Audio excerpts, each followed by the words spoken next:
There are stories that Hollywood keeps buried for years. Stories that live in the quiet spaces between takes, in the hushed conversations backstage, in the unguarded moments that cameras never capture. And then one day, someone decides to finally tell the truth. That day has come. Christina Applegate, one of the most beloved actresses of her generation, has done something that nobody expected. After a long-awaited reunion brought the old cast back together, she sat down and spoke with a raw, unfiltered honesty that she had never allowed herself before. What she revealed about Ed O'Neill, about their decades-long relationship, about what really happened behind the scenes of one of television's most iconic shows, has left fans completely stunned. This is not the story you think it is. This is something far more powerful, far more human, and far more moving than anything a tabloid headline could ever capture. To understand what Christina exposed, you first have to understand where it all began. In 1987, a young 15-year-old girl walked onto a television set in Los Angeles with a script in her hand and a dream in her heart. She had been cast as Kelly Bundy on a brand new Fox sitcom called Married with Children. The show was unlike anything that had been on American television before. It was rough around the edges, deliberately provocative, and completely unapologetic about pushing boundaries that other network shows would never dare touch. For a teenager stepping into that world for the very first time, it could have been an overwhelming and even dangerous environment. But something unexpected happened. Something that would shape the entire course of Christina Applegate's life in ways she is only now beginning to fully articulate. Ed O'Neill was already a seasoned performer when Married with Children began. He had done his time in the trenches of Hollywood, understood the industry's rhythms, and had developed a clear sense of his own values as both a professional and a human being. When he looked across that set and saw a 15-year-old girl being asked to portray a character written as a teenage sex symbol, something instinctive kicked in. Not a professional obligation. Not a contractual requirement. Something deeper and more fundamental than either of those things. He made a quiet, private decision that nobody asked him to make. He decided that he was going to look out for her. And that decision, made without fanfare or announcement, would echo through both of their lives for the next 4 decades. What Christina has recently exposed about Ed O'Neill is not a scandal. It is not a betrayal.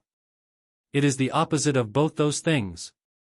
What she has revealed is the full, honest, emotionally complete picture of a relationship that she spent years only partially describing in interviews.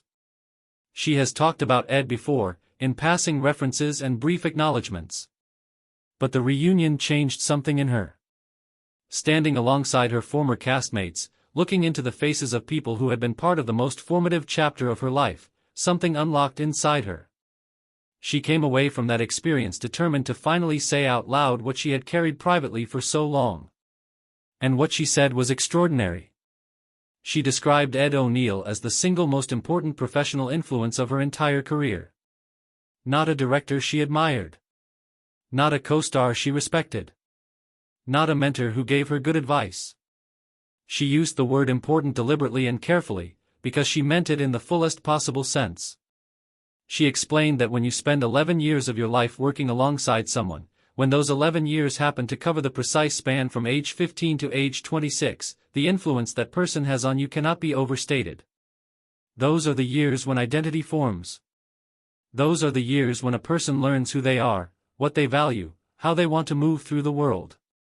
And Ed O'Neill was present for every single one of those years, showing her something by example that nobody could have taught her from a textbook.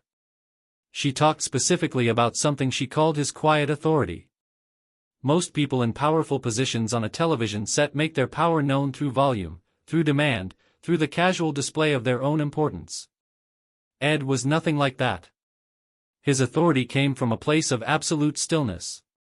When he spoke, people listened not because they feared him but because he had consistently demonstrated that his words were worth hearing.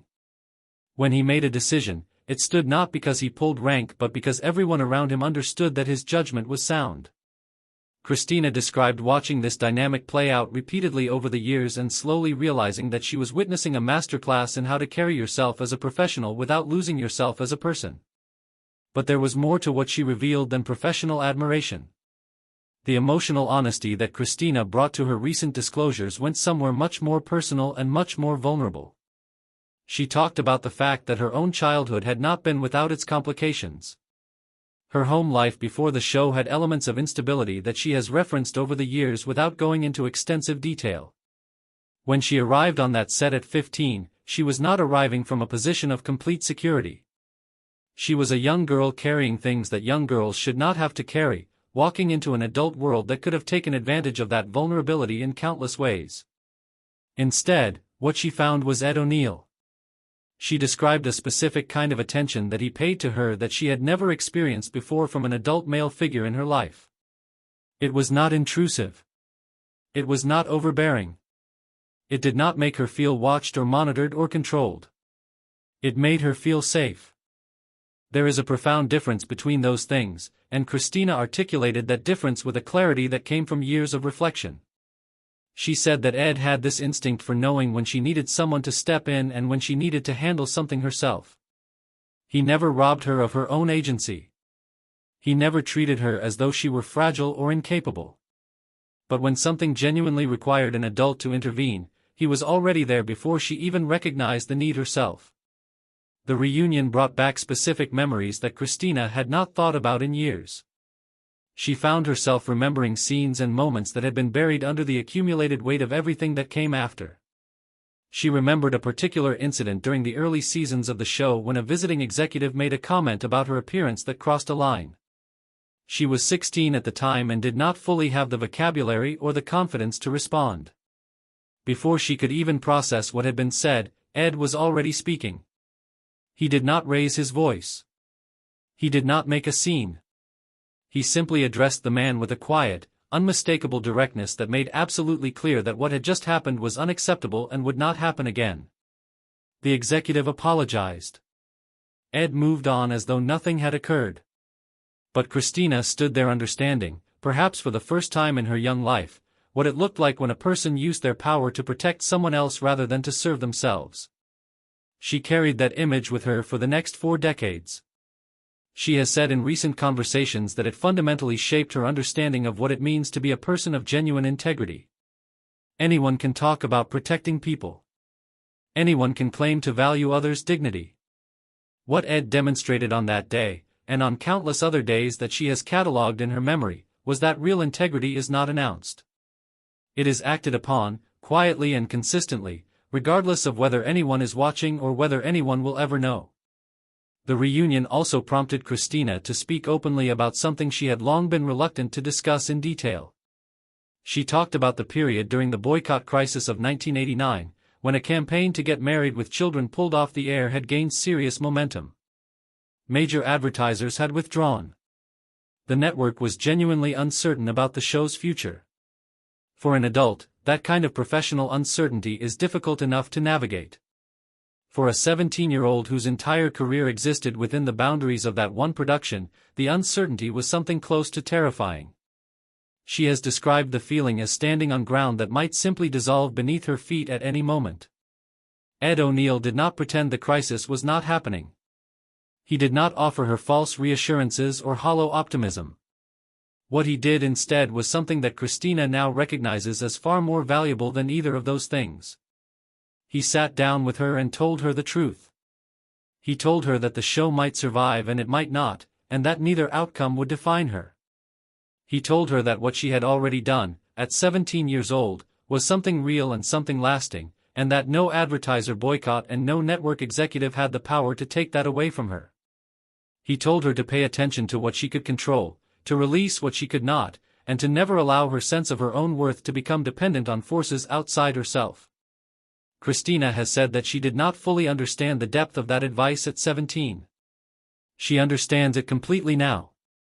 What makes the recent reunion and its aftermath so remarkable is the timing. Christina Applegate is not speaking from a position of uncomplicated happiness. She was diagnosed with multiple sclerosis in 2021, a diagnosis that arrived while she was in the middle of filming the final season of her Netflix series Dead to Me. The disease has changed her life in ways that are both visible and invisible to the outside world. She uses a cane. She navigates cognitive challenges that she describes with remarkable candor in her podcast.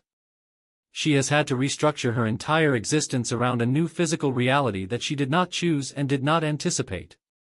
And yet it is from inside this reality that she has chosen to finally tell the full truth about Ed O'Neill and what he means to her. There is something profoundly meaningful about that timing. When life strips away everything that is not essential, when the noise and the distraction and the performance of everyday existence gets quieted by the undeniable presence of something as serious as a chronic illness, what remains is what is actually real. What remains for Christina Applegate, among the most real and most enduring things in her life, is her relationship with Ed O'Neill. She has said that her diagnosis clarified things for her. It clarified who was genuinely in her corner and who was not. It clarified which relationships had substance and which had only ever been surface. And Ed, she has made clear, has always been in the category of substance. When she went public with her diagnosis, the response from her former castmates was immediate. But she has been specific about the quality of Ed's response in a way that distinguishes it from the general outpouring of support she received. She described receiving a message from him that did not attempt to minimize what she was going through, did not reach for silver linings or motivational language, did not perform sympathy. It simply said, with the same quiet directness that had defined his presence in her life since she was 15 years old, that he was there. That he had always been there. And that he was not going anywhere. She read that message and understood that it was not a courtesy. It was a statement of fact from someone whose statements of fact had been proven reliable over 37 years of consistent behavior. Christina has also spoken about what happened at the Emmy Awards in January of 2023, when she walked onto that stage with her cane and received a standing ovation that lasted nearly a full minute. The moment became one of the most discussed events of that evening and was widely covered in entertainment media. What was less widely covered was everything that happened around that moment, in the hours before and after, in the conversations backstage and in the messages she received. She has described the Emmy appearance as one of the most emotionally complex experiences of her life, a moment in which she was simultaneously celebrating everything she had built and confronting everything she had lost. To stand in front of that audience, in a body that moved differently than it once had, in an industry that had known her since she was a teenager, and to receive that kind of overwhelming recognition was not simple. It was not straightforwardly joyful. It was many things at once. Ed O'Neill was part of how she got through that night. She has been clear about that. His presence, whether literal or felt through connection and communication, has been one of the consistent stabilizing forces in her life during the most destabilizing period she has ever navigated. She has described him as someone who does not romanticize her struggle or celebrate her suffering as though it were a redemption narrative. He simply shows up.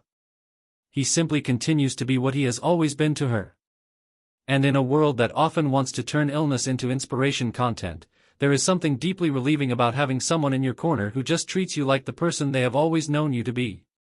The other thing that Christina exposed in the aftermath of the reunion is something more nuanced and perhaps more surprising. She talked about what Ed did not do during all those years. She talked about the restraint he exercised. He never took credit for her success. He never positioned himself as the architect of the woman she became. He never told stories about teaching her or guiding her in ways that centered himself in her narrative. The lessons he gave her were given quietly, through action and example, and he never subsequently claimed them as evidence of his own virtue. Christina has described this quality in him as one of the rarest things she has ever encountered in the entertainment industry, which is, as she puts it with characteristic dry humor, not exactly known for its culture of self-effacement. She also spoke about the specific texture of their relationship in the years after Married with Children ended.